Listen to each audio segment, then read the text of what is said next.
నమస్తే, తెలుగు రాజ్యంకి స్వాగతం. నేను మీ సంధ్య. ప్రస్తుతం ఏపీలో చేరికల టైం కొనసాగుతోంది. ఎవరు ఎటువైపు వెళ్ళాలి, కూటమిలో ఎటువైపు నుంచి ఛాన్స్ ఉంటుంది, ఏ నేత ద్వారా తమకు లైన్ క్లియర్గా ఉంటుంది అన్న ఒక డిస్కషన్ అయితే నడుస్తుంది. అయితే ఈ నేపథ్యంలో మొన్న కూటమి నేతలంతా ఒక చోట చేరికలకు సంబంధించి వాళ్ళు చాలా డీప్ డిస్కషన్ చేశారు. చేర్చుకునే ప్రతి ఒక్క పర్సన్ బ్యాక్గ్రౌండ్ ఏంటి, గతంలో అతని వల్ల మనం ఏమి ఇబ్బంది పడ్డాము, వీటన్నిటిని పరిగణలోనికి తీసుకోవాలి, తీసుకున్న తర్వాతనే చేర్చుకోవాలి అన్న ఒక కంక్లూజన్కి వచ్చినట్టుగా తెలుస్తోంది. అయితే ఇప్పటికే కొందరు నేతలు లాబింగ్ చేస్తున్నారు. దాంట్లో జనసేన వైపుకు ఎక్కువగా వచ్చేందుకు ఇంట్రెస్ట్ చూపిస్తున్నారు అన్నది ప్రస్తుతం వినిపిస్తున్నమాట. దీంట్లో ముఖ్యంగా ఇప్పుడు బాలినేని శ్రీనివాస్ మాజీ మంత్రి, తర్వాత వైఎస్ఆర్సీపీ ఎంపీ క్యాండిడేట్ కిలారి రోషయ్య, వీళ్ళిద్దరి పేర్లు ప్రముఖంగా వినిపిస్తున్నాయి. మరి ఈ చేరికలకు సంబంధించి కూటమి ఎలాంటి జాగ్రత్త తీసుకోబోతోంది, ఏ ప్రాతిపదికన చేర్చుకునే అవకాశం ఉంది, మరిన్ని వివరాలు అడిగి తెలుసుకుందాం. మా సీనియర్ జర్నలిస్ట్ సత్యనారాయణ గారు ఉన్నారు, ఆయన మాటల్లోనే మరిన్ని వివరాలు తెలుసుకుందాం. సత్యనారాయణ గారు నమస్తే. నిజంగా అంటే ఒక పార్టీ గెలిచిన తర్వాత ఉన్న వాళ్ళంతా అటు వెళ్ళిపోవడానికి వచ్చి మన తెలంగాణలో చూస్తున్నాం. ఎప్పుడైనా అది జరిగే పద్ధతే, అది చూస్తున్నాం. బట్ ఈసారి ఏపీలో కాస్త డిఫరెంట్గా ఉండబోతోంది. చాలామంది చిట్టాపద్దులు వైఎస్ఆర్సీపీ ఎమ్మెల్యేలు కావచ్చు, మినిస్టర్స్ కావచ్చు, ఎంపీలది కావచ్చు, చాంతాడంతా ఉంది. చేరికలు అంత ఈజీ కాదు, కూటమి కూడా ఒక నిర్ణయం తీసుకుంది అని అసలు అంటున్నారు. అయినా సరే ఎవరి లాబింగ్ వాళ్ళు చేస్తున్నారు. మరి ఈ చేరికలకు సంబంధించి కూటమి ఎలాంటి జాగ్రత్తలు తీసుకునే అవకాశం ఉంది, ఎలా ఉండబోతోంది? అంటే ఇప్పుడు కూటమి ఉమ్మడిగా నిర్ణయం తీసుకోదు. ఏ పార్టీలోకి ఎవరిని తీసుకోవాలనేది వాళ్ళే డిసైడ్ చేసుకుంటారు. ఓకే, అంతేగాని ఇది ఈ కూటమిలో వీళ్ళు ఇప్పుడు చంద్రబాబు అడ్డం చెప్తే ఇప్పుడు పవన్ కళ్యాణ్ ఎవరినైనా తీసుకోవాలనుకుంటే ఆగడు. ఎందుకంటే ఎవరి పార్టీ వాళ్ళకి సంబంధించిన కాంపోజిషన్ వేరు, ఎవరి పార్టీకి సంబంధించిన సామాజిక వర్గాలు వాటికి సంబంధించింది వేరు. అట్లా డెఫినెట్గా అట్లాగే బీజేపీకి సంబంధించి వాళ్ళకి ఆర్ఎస్ఎస్ కార్యకర్తలు ఉంటారు, ఆర్ఎస్ఎస్లో మొన్నటిగా పనిచేసిన వాళ్ళు ఉంటారు.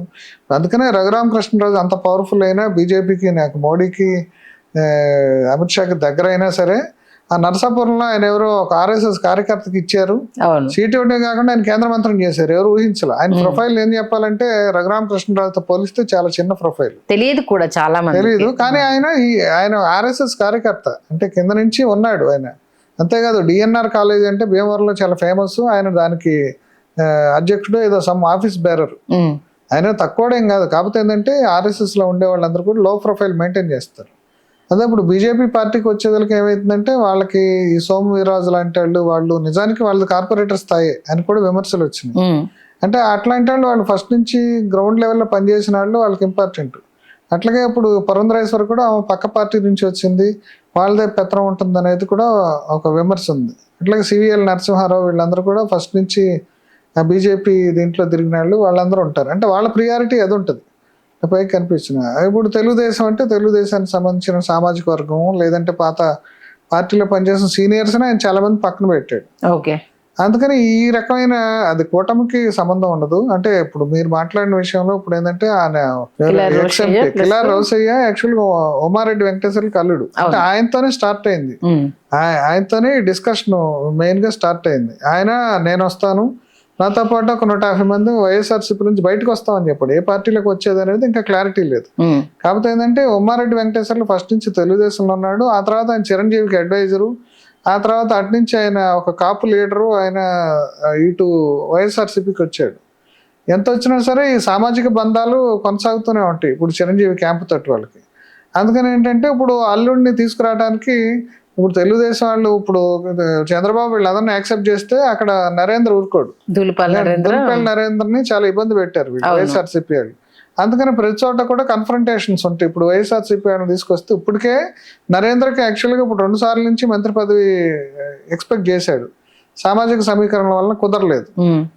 అట్లా అతను అసంతృప్తిలో ఉంటాడు. అట్లాగే ఇంకా వేరే జిల్లాలకు వస్తే వేరే ఇప్పుడు అయ్యన్న పాత్రుడు కొడుకుకి కూడా మన ఎంపీ అడిగాడు, ఇవ్వలేదు. అక్కడ ఎవరన్నా ఆ పార్టీలో వేరే పార్టీని తీసుకొచ్చారు అనుకోండి, వాళ్ళు ఊరుకోరు. అందుకని ఏంటంటే వీళ్ళకి ఇంతకుముందు కూడా రఘురామకృష్ణరాజు విషయం కూడా అంతే అయింది కదా. ఆయన డైరెక్ట్ బీజేపీ వాళ్ళు అలౌ చేయలేదు, జనసేన వాళ్ళు అలౌ చేయలేదు. చంద్రబాబు కష్టపడి ఎట్టగొట్ట ఆయనకి తెలుగుదేశంలో తీసుకుని, ఎందుకంటే చివరి నిమిషం వరకు ఆయన ఏ పార్టీలో ఉంటాడనేది ఎవరికి తెలియదు.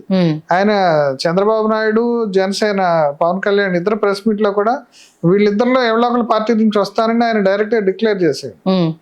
చేసినప్పుడు కూడా ఆయనకు సాధ్యం చాలా కష్టమైంది రావటం, ఎంట్రీ చాలా కష్టమైంది. అందుకని ఇప్పుడు ఏంటంటే ఇప్పుడు వాళ్ళు కూడా ఇప్పుడు జనసేనకి, ఎందుకంటే జనసేనకి జిల్లాల్లో పేరున్న లీడర్లు, ఎక్స్పీరియన్స్ ఉన్న లీడర్లు లేరు. అంటే పైన ఏదో మేనేజర్లు, ఈవెన్ నాదెల్లా మనోహర్ కూడా is not so much experience. ఆయన స్పీకర్గా చేశాడు అంతే తప్ప ఆయన పెద్దగా, ఆయన కూడా ఈ గాలిలో గెలిచాడు, లేకపోతే ఆయన కూడా డౌటే. ఆయన ఏదో ఒక చదువుకున్నాడు, ఇంగ్లీష్ మాట్లాడతాడు, పవన్ కళ్యాణ్ ఏదో దగ్గరలో ఉన్నాడు తప్ప ఇక్కడ వీళ్ళకి కరెక్ట్గా ఒక నిర్మాణాన్ని, ఇప్పుడు దాని లోపం అదే, దానికి ఒక ఆకర్షణీయమైన లీడర్ ఉన్నాడు కానీ జిల్లాలో నిర్మాణం లేదు. అందుకని ఇప్పుడు కిలార్ రోసయ్య కానీ, లేదంటే ఇప్పుడు మీరు చెప్పే బాలినేని శ్రీనివాస్ కానీ ఇట్లాంటి వాళ్ళు వస్తే దానికి కొత్త షేప్ ఏర్పడుద్ది. పార్టీకి కూడా, పార్టీలో ఉండే సామాజిక సమీకరణాలు కూడా ఇప్పుడు దాకా ఏదో కాపు పార్టీ అని ఎవరి పార్టీ అర్థం కావట్లేదు. ఇప్పుడు ఏంటంటే పాత కాపులందరూ కూడా ఇప్పుడు ఇంతకుముందు ముద్రగడ్డ వీళ్ళందరూ ఏదో మాట్లాడటం, కన్ఫ్యూజ్ చేయటం, అసలు పవన్ కళ్యాణ్ కాపులు మంచి కాదు, ఆయన అన్ని కులాలు అంటాడు, ఇదంతా కన్ఫ్యూజన్ ఉంది. ఈ ఎన్నికలతో ఏమైందంటే పవన్ కళ్యాణ్ది ఖచ్చితంగా జనసేన కాపుల పార్టీ. ఇప్పుడు ఆయన హరిప్రసాద్ అన్నకి ఎమ్మెల్సీ ఇచ్చారు, ఆయన కూడా because of his community. Okay, అంటే ఒక ఫ్యాక్టర్ ఏంటంటే ఆయన ఏదో దగ్గరగా ఉన్నాడు, ఆయన కూడా చిరంజీవి క్యాంప్లో వాడు, ఆయన ఇక్కడ పనిచేస్తున్నప్పుడు రోజు చిరంజీవి క్యాంప్కి వెళ్ళేవాడు, ఇవన్నీ ఉన్నాయి. ఫ్యాక్టర్స్ అన్ని దృష్టిలో పెట్టుకుని ఇస్తారు. అంటే వీళ్ళు ఎవరు కూడా గ్రౌండ్ లెవెల్లో పనిచేయగలిగిన వాళ్ళు కాదు, గ్రౌండ్ లెవెల్ లీడర్స్ కాదు, they are all managers and manipulators అంతే తప్ప. అందుకని ఇప్పుడు జనసేనకి ఎసెన్షియల్గా గ్రౌండ్ లెవెల్లో నిర్మాణము, గ్రౌండ్ లెవెల్లో పలుకుబడి, గ్రౌండ్ లెవెల్లో అనుభవం ఉన్నాళ్ళు కావాలి. రేపు 21 నుంచి రేపు 40-50 అడిగి వాటిని గెలుచుకోవాలంటే ఇట్లాంటి వాళ్ళు కావాలి. అందుకని వీళ్ళు బహుశా నేను అనుకోవటం, ఈ ట్రై చేసుకునే వాళ్ళు ఇక్కడ అవసరం ఉంది, మనకి ఎక్కడ అవసరం ఉందో అక్కడ తలుపు తడితేనే కదా. తెలుగుదేశంలో ఆల్రెడీ ప్రెషర్ ఉంది, తెలుగుదేశంలో ఇప్పుడు బీజేపీలోనేమో కొన్ని కన్స్ట్రైంట్స్ ఉన్నాయి. అక్కడ అందరూ కన్నా లక్ష్మీనారాయణ లాంటి ఎక్స్పీరియన్స్ లీడరే అక్కడ ఇవ్వలేకపోయాడు. సోమవీరాజుతో పోలిస్తే ఆయన చాలా లెవెల్, ఆయన చాలా సీనియర్, ఆయన చాలాసార్లు మంత్రిగా చేశాడు. ఆయన కూడా అక్కడ ఇవ్వలేకపోయాడు, వాడుకోలేకపోయారు. అందుకని ఎవరైనా అక్కడ పోవటాన్ని సాహసించరు, అది వాళ్ళతో సంబంధాలు ఉన్నాడు తప్ప. అందుకని ఇప్పుడు జనసేన రూట్ ద్వారా ఎన్డీఏలోకి ప్రవేశిస్తే అదొక ఉపయోగం. అందుకని వీళ్ళు ఈ జనసేన రూట్ ని ఎన్నుకునే అవకాశం ఉంది. మరి ఎంతవరకు అంటే వచ్చిన నేతల ద్వారా కూటమికి ఇబ్బంది కలగకుండా ఉంటుంది అనుకోవచ్చు? ఎందుకంటే ఇప్పుడు బాలినేని శ్రీనివాస్ భూ కబ్జాలకు సంబంధించి కావచ్చు, అక్కడ ఇప్పుడు కిలార్ రోసయ్య సంఘం డైరీని ఈవెన్ ధూళిపాల నరేంద్ర నుంచి లాక్కోవాలన్న ప్రయత్నాలు చేయడం, అమూల్కి అప్పచెప్పాలి అని కూడా ఇవన్నీ జరిగాయి. మరి వీళ్ళు అంటే గేట్లు ఓపెన్ చేస్తే అధినేత దగ్గర నుంచి, అంటే చంద్రబాబు నాయుడు దగ్గర నుంచి ఏమైనా అబ్జెక్షన్స్ వచ్చే అవకాశం ఉంటుందా? అంటే అవన్నీ ఆలోచించుకుంటారు. ఇప్పుడు వాళ్ళ మీద కేసులు ఏ స్థాయిలో ఉంచాలి. ఇప్పుడు కిలార్ రోసయ్య వస్తే నిజంగానే ఈయనకి ఇబ్బంది, ఇప్పుడు ఇక్కడికి వస్తే, లేదా ఆయనకి రేపు ఒకవేళ ఇస్తే వేరే నియోజకవర్గం ఇవ్వచ్చు. అట్లా ఇప్పుడు మన దుర్గేష్తో కూడా ఇప్పుడు ఈయనకి, ఆయన సీనియర్ లీడరు రాజమండ్రి రూరల్, ఆయనకి చౌదరి, ఆయనకి ఇబ్బంది, కన్ఫరంటేషన్ వచ్చి చివరికి ఆ సీటు పోద్దా అనేది వచ్చింది కదా. అందుకని ఇవన్నీ చూసుకుంటారు. అంటే అన్ని ఎలక్షన్స్ ముందు ఉంటాయి కానీ ఇప్పుడైతే కేసులకు సంబంధించి నేను అనుకోవటం వాళ్ళ మీద కేసులు ఉన్నటిని విత్డ్రా చేయటం ఏం జరగదు. ఎందుకంటే అది కేసులు నడుస్తూనే ఉంటాయి. చంద్రబాబు నాయుడు ఏముంది ఇప్పుడు దాన్ని అట్లా తొక్కిపెట్టి ఉంచుతారు. ఇప్పుడు ఎఫ్ఐఆర్ ఉంటుంది దాని మీద, ఎప్పటికైనా సరే ప్రస్తుతానికి చర్యలు తీసుకోకుండా ప్రస్తుతం తొందర పెట్టుకుని ఉంటారు. అట్లాంటి అరేంజ్మెంట్ ఏమైనా చేసుకుని వస్తారు తప్ప. ఓకే, దాంట్లో ఇప్పుడు అంటే చంద్రబాబు నాయుడు తోటి పవన్ కళ్యాణ్ మాట్లాడతాడా లేడా అంటే రెండు ఉంటాయి అంశాలు. మరీ ఆ క్యాండిడేట్ తోటి ఇబ్బందికరమైన పరిస్థితి ఉంటే వీళ్ళు అభ్యంతరం చెప్పి వీళ్ళు తీసుకోవద్దంటే పవన్ కళ్యాణ్ ఆలోచించవచ్చు. లేదు పవన్ కళ్యాణ్కి ఇప్పుడు రోసయ్య లాంటి వాళ్ళు, వాళ్ళ అడ్వాంటేజ్ ఉంటుంది, ఆ కాపు సామాజిక వర్గానికి చెందిన వాళ్ళు, వాళ్ళకి ఆల్రెడీ పాత పరిచయాలు ఇవన్నీ ఉంటాయి కాబట్టి అట్లాంటి వాళ్ళని తీసుకునే అవకాశం ఉంటుంది. ఓకే, థ్యాంక్స్ సత్యనారాయణ గారు, మంచి విశ్లేషణ అందించారు. ఎలాంటి పరిణామాలు ఉంటాయని చాలా చక్కగా తెలియజేశారు. ధన్యవాదాలు. Please do subscribe to Telugu Rajyam channel. Please do subscribe to Telugu Rajyam channel. Please do subscribe to Telugu Rajyam channel. Hi అండి, నేను మీ ఆర్పీని, నెల్లూరు పెద్దారెడ్డి చేపల పులుసు ఓనర్ని. మీరు తెలుగు రాజ్యం అనే ఈ యూట్యూబ్ ఛానల్ సబ్స్క్రైబ్ చేసుకుని మంచి మంచి వీడియోలతో వస్తారు. Thank you so much.